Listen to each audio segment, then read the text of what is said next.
Okay, so I've entitled this one, Bring in the Police, the RCMP. But wait, there's a problem. Okay, before we get started, just a reminder to like, share, and subscribe. Make sure that if you are subscribed, that you're still subscribed because the information provided in my videos is really information that a lot of people really don't want out there. And so being unsubscribed is probably likely going to happen to people. So just make sure you're still subscribed. All right?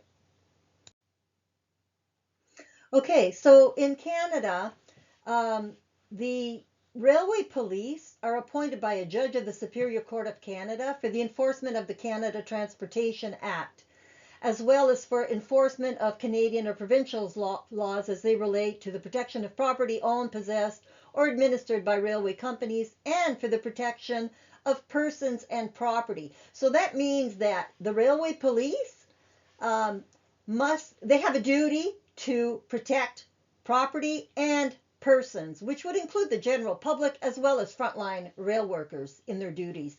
And under the Railway Safety Act, basically their jurisdiction is 500 meters around the railway property. And, the tracks could be at a customer location. If CN owns those tracks or CP, um, or whatever rail carrier, the jurisdiction would be within 500 meters of those tracks. If there's an accident or something, that's the jurisdiction of the rail police. Now, that does not preclude or prevent the RCMP from getting involved if there's a need for them to be involved, but that's a whole other issue in and of itself.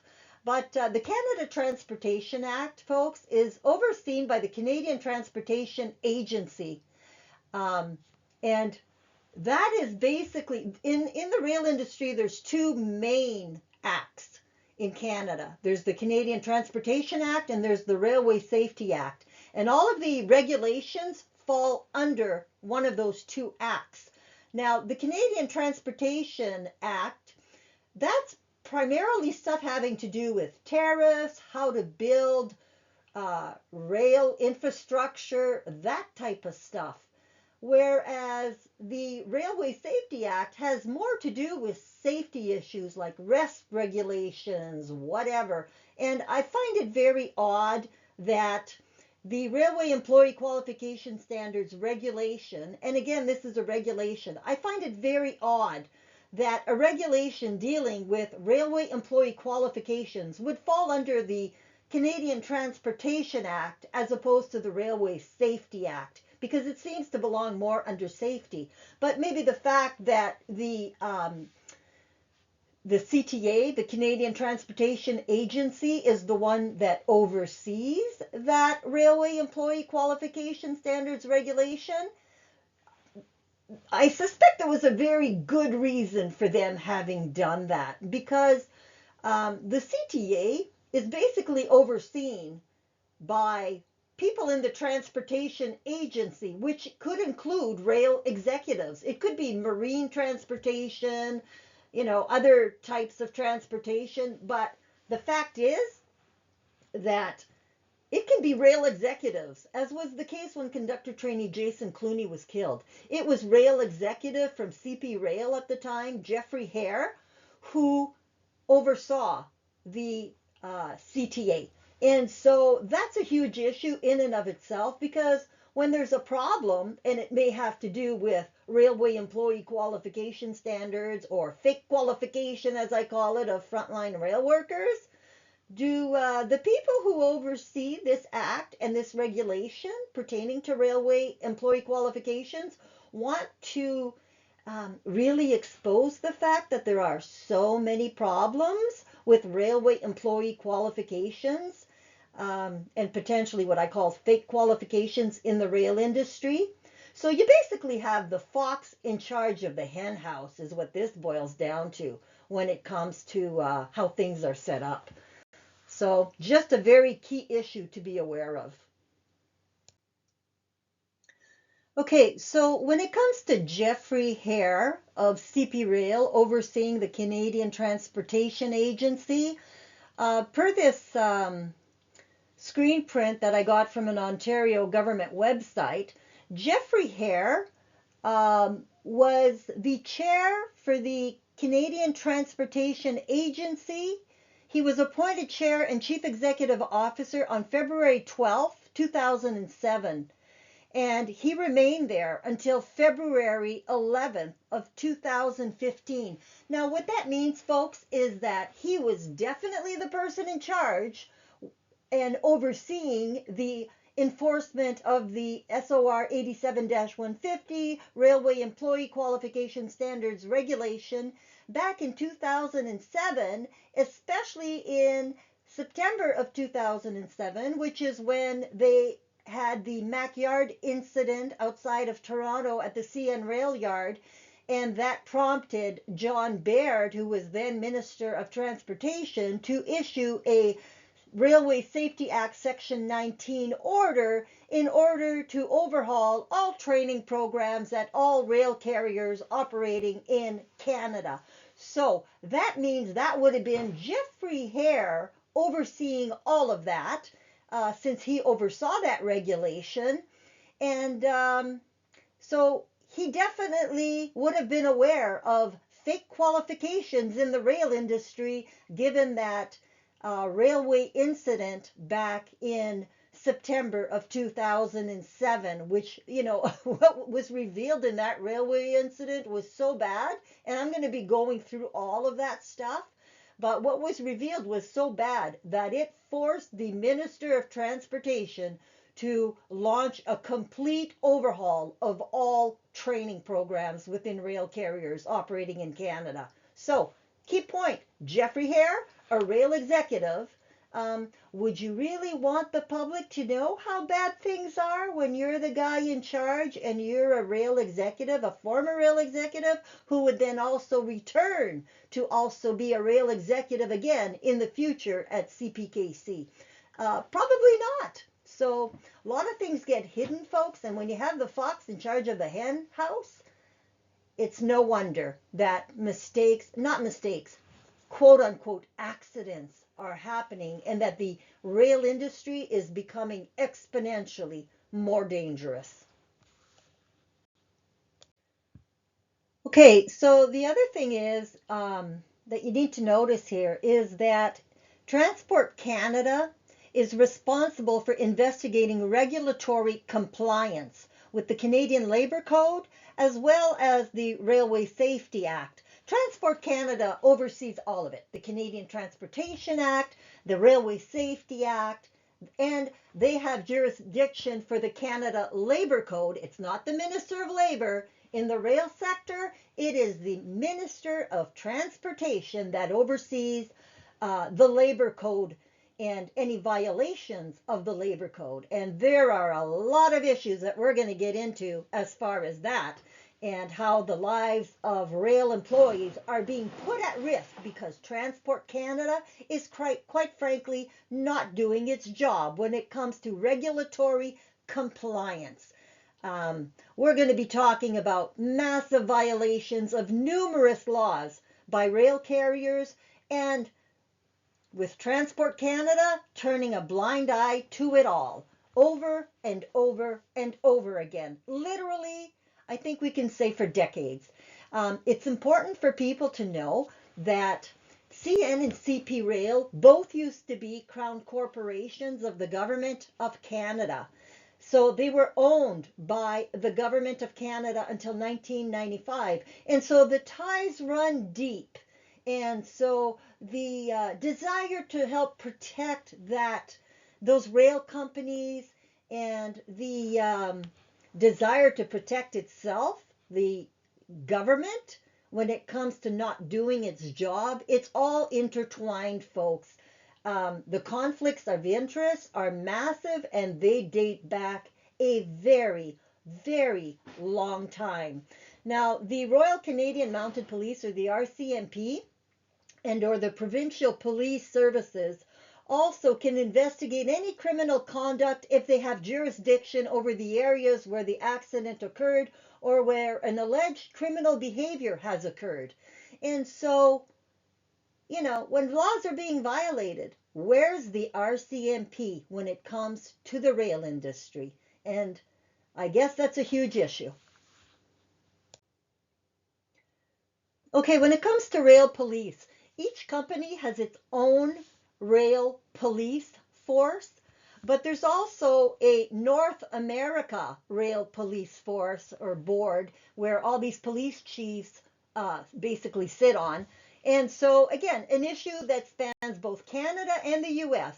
Stephen Covey was the person, and I believe is to this day, the CN chief security officer or chief of police at CN Rail. And this is the same guy who was there when conductor trainee Jason Clooney was killed. Okay, so what do we know about CN Rail Chief Security Officer and Chief of Police for North America, Stephen Covey? Well, Stephen Covey online has indicated that he had 28 years with the RCMP.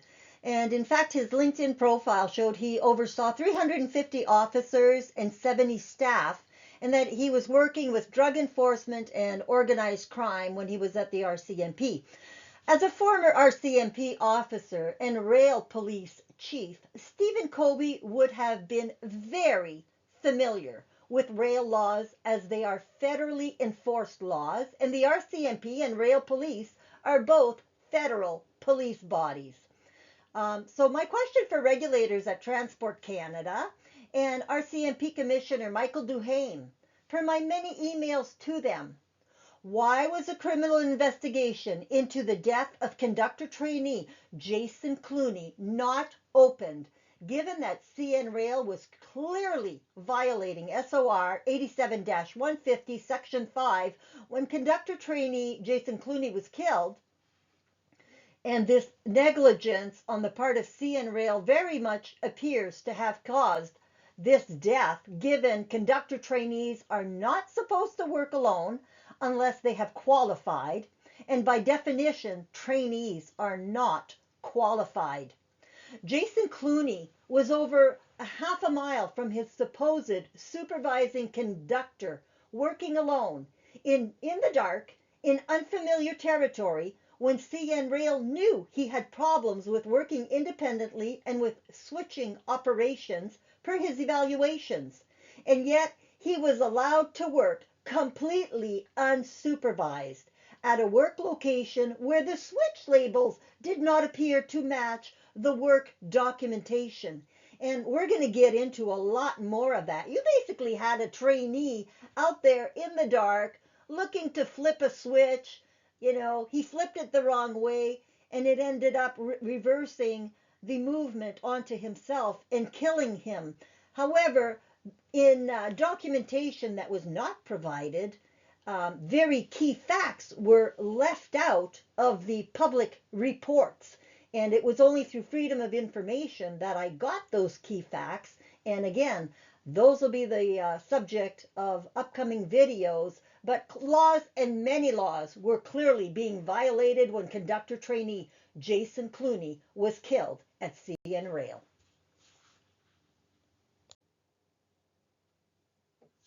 The question we all have to ask is, can we trust the RCMP? And especially given the commissioner and the division heads are all appointed by the Prime Minister in Canada. So if a CN Rail police officer, such as Stephen Covey, did not open an investigation into criminal negligence causing death, in the case of conductor trainee Jason Clooney, why did the RCMP not do so? Because there was more than enough evidence, in my opinion, to show that laws were clearly being violated at CN Rail when that young man was killed. And maybe an answer to that is that recently it was revealed that the RCMP, when investigating the SNC-Lavalin scandal of the Trudeau administration, interviewed only 4 of 15 key witnesses. 4 of 15. So why would that be? Why is the RCMP not properly investigating when there are issues that need investigation? How can they justify only investigating 4 of 15 key witnesses, as disclosed by Democracy Watch per this article below? So Can we trust the RCMP? In my view, the answer is a clear no. Okay, when it comes to the issue of disappearing witnesses and or missing testimony and or critical facts hidden from the public or taxpayers or from rail families, as it pertains to the death of CN Rail conductor trainee Jason Clooney, there's something I need to share with you, and that's the fact that after conductor trainee Jason Clooney was killed, he was killed in northern Saskatchewan, and in that whole, he was killed around Tisdale, but that subdivision, those people could travel all the way to, almost the Saskatoon area. And there were other conductor trainees in the area who had mentioned to my family, well, one of them specifically, who mentioned to my family that the word was that conductor trainee Jason Clooney may have been being qualified the day he was killed. There's huge issues with that because he basically had 0 yard training, per information revealed via Freedom of Information, and you need to have a certain number of yard shifts in order to be a qualified conductor. That'll get into all the fake qualifications issues that we're going to go into. But this particular newly qualified conductor was one of, he told me, I believe it was 19 newly qualified conductors in that area that were all basically fired in one day shortly after Jason's death. Now, if that's true, all of these people would have known of or actually known conductor trainee Jason Clooney because they would have all have been conductor trainees right around the same time. And so why would you get rid of your newly qualified conductor trainees in the middle of what was a grain crisis at the time in 2013? And by that I mean that farmers that year lost $8 billion because they couldn't get their grain to market because of issues with the rail sector, like CN Rail. So why would you be firing your newly qualified conductors in the middle of a grain crisis when you need those extra bodies to move the grain? It makes no sense. You're going to tell me that all these people were not fit to be qualified conductors? That in and of itself would make for a rather interesting investigation, because it certainly, in my opinion, appears to be a great way to get rid of witnesses who may have some information to share as far as training programs, how they are qualified, what they knew of conductor trainee Jason Clooney, etc. Again, huge issues, and something that people need to be aware of. And the person who told me about the 19 who were fired was someone who would end up being quite close to my family. Okay, so when it comes to whether or not we can trust the RCMP, in my opinion, the answer is no, but also that's the same answer as far as whether or not we can trust the CN Rail Police or the CP, now CPKC, police. Because if you look at the issues that surfaced in matters pertaining to a CP derailment on February 4th, 2019 in Field, BC, and that derailment killed all 3 crew members, the locomotive engineer, the conductor, and the conductor trainee. Dave Segelins of the CBC reported how the police officer in charge of that investigation basically felt that there was a cover-up going on. And I blocked out the picture here because I suspect it's copyrighted, but at the bottom you can see that former CP police officer Mark Tatarin, I don't know if that's how you pronounce that, but he told the Fifth Estate, which is kind of like a 60 Minutes in Canada, I was ordered to stop investigating the February 4th, 2019 crash. I would say it was some type of cover-up. And so the CBC, just so you know, is the Canadian Broadcasting Corporation. That's basically, in my opinion, fake news. It's a government funded media or news agency. So, of course, very, very slanted to protecting the government of Canada and doing damage control for the government of Canada. Now, Dave Seglins, who's one of their reporters, he has done a lot of rail investigations, and some of them are actually quite good. But in my interactions with Dave Seglins, and I've got text messages from him and stuff, I can tell you that, in my opinion, the CBC is also absolutely very much part of the problem. And again, they are taxpayer funded, fake news. So um, definitely another one I would add to the list of those who should be defunded or who should be sued for breach of public trust. Because when you're paid, your salary is paid for by taxpayers, they have a right to the truth. And you're not there to be hiding the truth when you're supposed to be a news agency. Okay, so when it comes to the CP Rail February 4th, 2019 derailment and cover up, Dave Seglins in this article, I pulled out another little snippet here from it, from this same article that appeared a little further down here. And if you note here, it says, I was ordered to stop investigating, okay, saying his supervisors prevented him from obtaining key witness accounts. I would say it was some type of cover up. So again, we see that failure to interview key witnesses is definitely a tactic and a serious issue when it comes to rail industry investigations pertaining to deaths, injuries, toxic derailments, whatever. It is a huge problem, and it appears over and over again, in my humble opinion.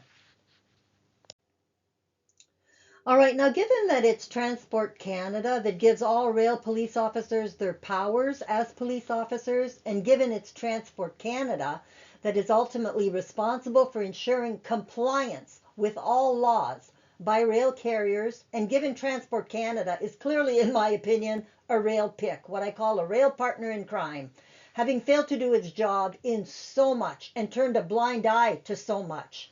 As we have seen and we will see in much greater detail, does anyone really expect Transport Canada to open any investigation into criminal negligence causing death at rail carriers, especially if a thorough investigation such as the one that I've done over several years now would absolutely show that Transport Canada is a major part of the problem in failing to do its job as a regulator, supposedly there to protect rail workers, rail investors, the public at large, etc., while at the same time, Transport Canada was literally ordering via Railway Safety Act Section 19 orders the watering down of laws, as clearly evident in a railway investigation report R07T0270.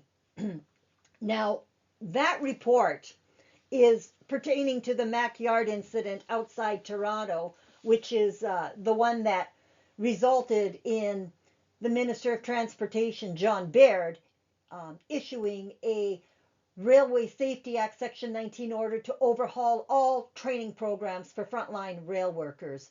But when that order went out, you're going to see in a video called Acts, Regulations, and Rules, what's the difference and why does it matter? You're going to see that Transport Canada is itself behind the total watering down of rules or regulations that are there to protect frontline rail workers and the public. And if that doesn't scream criminal negligence, I don't know what does. Okay, folks, now when you've got this much um, collusion and corruption in the transportation sector, specifically the rail sector, between regulators and rail carriers, in my opinion, the only thing that would be sure to force Transport Canada to actually do its job as a regulator and supposed protector of frontline rail workers, of rail investors, of rail customers, of the public at large, well, the only thing that will really force Transport Canada to do its job will likely be a class action lawsuit, which, given the players and the fact that so many are now part of the U.S. rail industry, that should, in my opinion, be a lawsuit initiated in the U.S. where there are massive punitive damages possible, unlike in Canada, where, in my opinion, the courts would also be partial to the government of Canada in its decisions, and likely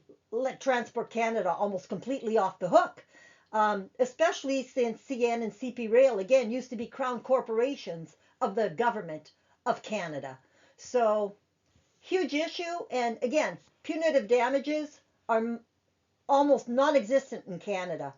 And given the massive violations of the laws and the fact that this now impacts U.S. rail carriers and rail workers in the U.S., I think that any lawsuit needs to be initiated in the U.S. And I will gladly provide all my documentation to rail families and rail workers who want to initiate such a lawsuit.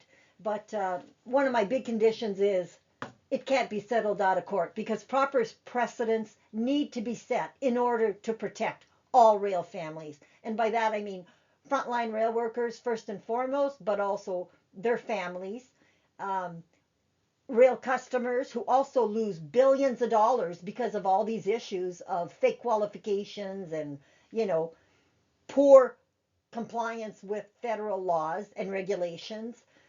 There's just so many issues that have not been getting addressed that need to be addressed. And I think given the corruption goes to such high levels in the government of Canada, literally all the way to the Prime Minister's office, in my opinion, the only way to force a change is through the money. Okay, I'm an MA in finance. And so I tend to look at everything from a financial perspective. And when you want to know what's going on and why things are so wrong and so bad and keep getting worse all the time, in finance, if there's one saying that is famous, it is follow the money, honey. Because in corruption, that's how you will get to the players involved. Follow the money, honey. And then there's also don't touch the gold. I had one of our finance teachers when I was in the master's level always used to say, don't touch the gold, because when you touch the gold, that's when things get ugly. And there's also, of course, money talks. And so if there's one thing that's going to get the attention of institutional rail investors, and we could be talking massive pension funds, massive equity firms here that have huge positions in the rail industry and that are all going to be impacted by this because, by having allowed players to escape to the US rather than prosecuting them, allowing them to become a chairman of the board at Norfolk Southern or president or CEO at Union Pacific, etc. I mean, there are at least 5 of 7 Class 1 rail carriers that are now impacted by this rail scandal that originates in Canada. And so, in my opinion, only a very ugly class action lawsuit by rail families, and by that I mean, we can include rail customers, rail investors, and of course, the frontline rail workers and their families. That's the only thing that's going to get to these issues of breach of trust, the financial fraud, because when the government knows of all these problems, and so do the rail carriers, because they're the ones who are, making these things be a problem in the rail industry as far as fake qualifications and, negligence causing death and that. If rail investors knew of these issues, do you think that these same rail investors would invest in these companies if they knew of this massive breach of public trust, this financial fraud? Because failure to disclose material facts, like the fact that maybe you're fake qualifying frontline rail workers, or maybe that you're Transport Canada and you're not doing your job as far as ensuring regulatory compliance, and that you haven't done so for decades, Do you think maybe the government or the investors, like maybe people who invest in Canada bonds issued by the government of Canada, or any, treasuries, or any debt instruments, any financial instruments issued by the government of Canada? Do you think that people would be investing in anything tied to the government of Canada if they knew of these potentially massive liabilities that may now be facing the government of Canada? I don't think so. I'm an MA in finance, and there is nothing that makes people run faster than an ugly scandal. And this is one for the books. So there are many people who could be, and organizations who could be sued over these massive issues. Rail carriers, regulators, and many, many others with very deep pockets. And I'm going to do another video specifically on some of the key players in all of this. So stay tuned and look forward to that one, because it's going to be another good one. Okay, so this concludes my video on Bring in the Police and why that is such a problem in the rail industry, in Canada anyways, but that, those issues have now flowed into the US and are absolutely impacting the US rail sector. So remember, like, share, subscribe, and make sure that you stay subscribed, because there's a lot of people who would not like to see this information get out, and it needs to get out to all rail families, because this affects all of us. So on that note, have a great day.